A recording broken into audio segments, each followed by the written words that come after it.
নবীজির একজন সাহাবী জান্নাতের একটা নিশানা। আল্লাহ কোরআন কারীমে সাহাবীদের ব্যাপারে বলেছেন, রাদিয়াল্লাহু আনহুম ওয়া রাদু আন যালিকা লিমান খাশিয়া রাব্বা। সাহাবীরা আমি নবীর উপরে রাজি, আমি নবীও সাহাবীদের উপরে রাজি। কেন?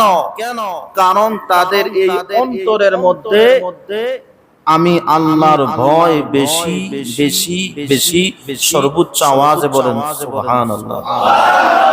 নবীজির সাহাবীদের ব্যাপারে কথা বললে ঘন্টার পর ঘন্টা, দিনের পর দিন, মাসের পর মাস বলা যাবে।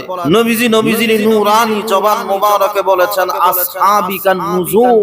আমি নবীর একটা সাহাবী হচ্ছে আসমানের তারকার মতো। আসমানে তারকা থাকলে যেভাবে আসমানকে সুন্দর দেখা যায়, ঠিক তেমনি ভাবে জমিনের সৌন্দর্য হচ্ছে নবীর সাহাবী। সাহাবী কে আপনি জানেন? নবী খুতবা দিতেন, বয়ান করতেন, বিভিন্ন নির্দেশনা দিতেন, যারা সামনে বসে শুনতেন, অক্ষরে অক্ষরে পালন করতেন।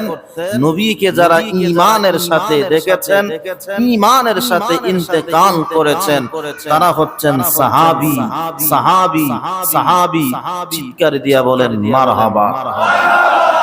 আল্লাহর নবী হাদিসের মধ্যে বলে, কেউ যদি উহুদ পরিমাণ স্বর্ণ আল্লাহর রাস্তায় দান করে, নবীর একজন নিম্নমানের সাহাবীর পায়ের ধুলা সমান নেকি হবে না।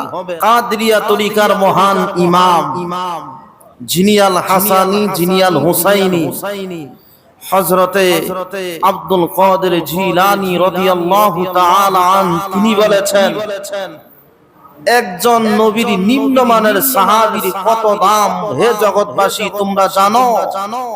আমি লিখে দিয়েছি বুনিয়াতুত তালিবিন নামক আমার বিখ্যাত কিতাবের মধ্যে, তোমরা পড়ে নিও। নবীর একজন সাহাবী, নিম্নমানের সাহাবী, যুদ্ধের ময়দানে যুদ্ধ করার জন্য ঘোড়ার পিঠে করে যুদ্ধের ময়দানে যাচ্ছে, ওই ঘোড়ার পায়ের ধুলার সমান যোগ্যতা আমি আব্দুল কাদের জিলানীর নাই। নবীর সাহাবীদের ব্যাপারে এত সতর্কতার সাথে শান যিনি বয়ান করেছেন, তিনি হুজুর বড় পীর আব্দুল কাদের জিলানী। চিৎকার দিয়া বলেন সুবহানাল্লাহ। নবীর যত সাহাবী আছে, এই সাহাবীদের মধ্যে সবচেয়ে নির্যাতন, গালির শিকার যিনি হন, তিনি হচ্ছেন হযরতে আমির মুয়াবিয়া রাদিয়াল্লাহু তাআলা আনহু। হযরতে আমির মুয়াবিয়া তিনি কে?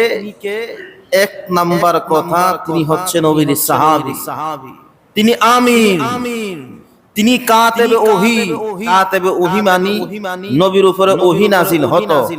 হযরতে আমিরে মুয়াবিয়া সেখানে উপস্থিত থাকতেন। নবীর উপরে নাযিলকৃত ওহী হযরত আমিরে মুয়াবিয়া কাগজের মধ্যে, চামড়ার মধ্যে, কাঠের মধ্যে লিখতেন।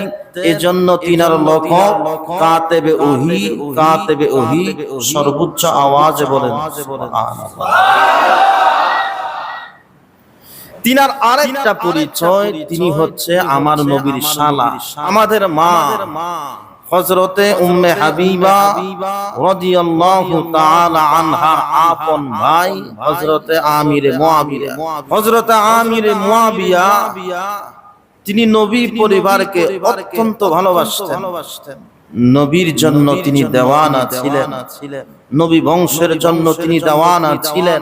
নবীর কোন সাহাবীকে গালি দেওয়া যাবে না, ইভেন হযরতে আমিরে মুয়াবিয়াকে গালি দেওয়া যাবে না। কেন? কারণ নবীর নূরানি জবান মোবারকে বলেছেন, মান সাব্বা আসহাবি ফাআলাইহি লানাতুল্লাহি ওয়াল মালাইকাতি ওয়ান নাসি আজমাইন।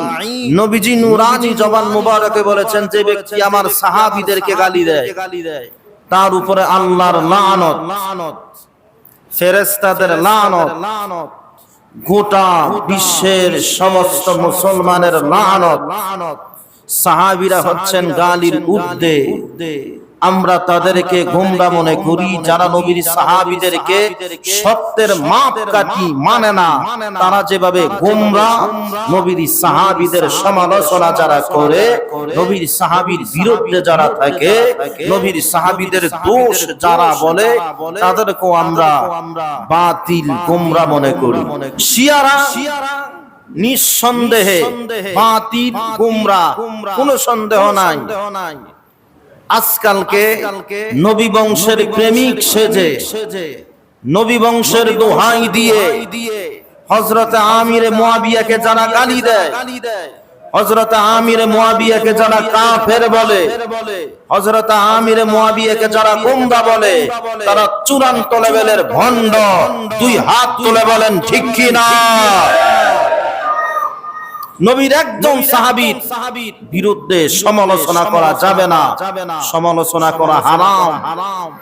কারণ নবীর সাহাবীরা হচ্ছে নবীর ক্লাসের ছাত্র। কোরআনুল কারীমের পরে যেই কিতাবের মান, ওই কিতাব যিনি লিখেছেন নবীর রওজা শরীফের কিনারায় নবীজির কাছ থেকে অনুমতি নিয়ে সেই ইমাম বুখারী, তিনি তিনার বুখারী শরীফের মধ্যে হযরতে আমিরে মুয়াবিয়াকে নিয়ে চমৎকার একটা অধ্যায় লিখেছেন। এই অধ্যায়ে যত আলোচনা সব হচ্ছে হযরতে আমিরে মুয়াবিয়ার আলোচনা। হযরতে আমিরে মুয়াবিয়াকে গালি দেওয়া হচ্ছে তার সন্তান ইয়াজিদের কারণে। আমরা তো নূহ নবীকে গালি দেই না, নূহ নবীর সন্তান কেনান তো জাহান্নামী। কেনানের কারণে নূহ নবীকে যেভাবে গালি দেওয়া যাবে না, আদম নবীর অবাধ্য সন্তানের কারণে আদম নবীকে যেভাবে গালি দেওয়া যাবে না, নমরুদের কারণে যেভাবে হযরতে ইব্রাহিম নবীকে গালি দেওয়া যাবে না, ঠিক তেমনি ভাবে পাপিষ্ট ইয়াজিদের কারণে হযরতে আমিরে মুয়াবিয়াকে এক মুহূর্তের জন্য গালি দেওয়া যাবে না, যাবে না, যাবে না। আপনি যত পারেন ইয়াজিদের ব্যাপারে আপনি সমালোচনা করেন, তারে গালি দেন, তাকে কাফের বলেন, ফাসিক বলেন, যাই বলেন, আপনার শুধু নেকি হবে। আর আমিরে মুয়াবিয়ার শান বর্ণনা করেন, আপনার মর্যাদা বৃদ্ধি পাবে। সর্বোচ্চ আওয়াজে বলেন মারহাবা।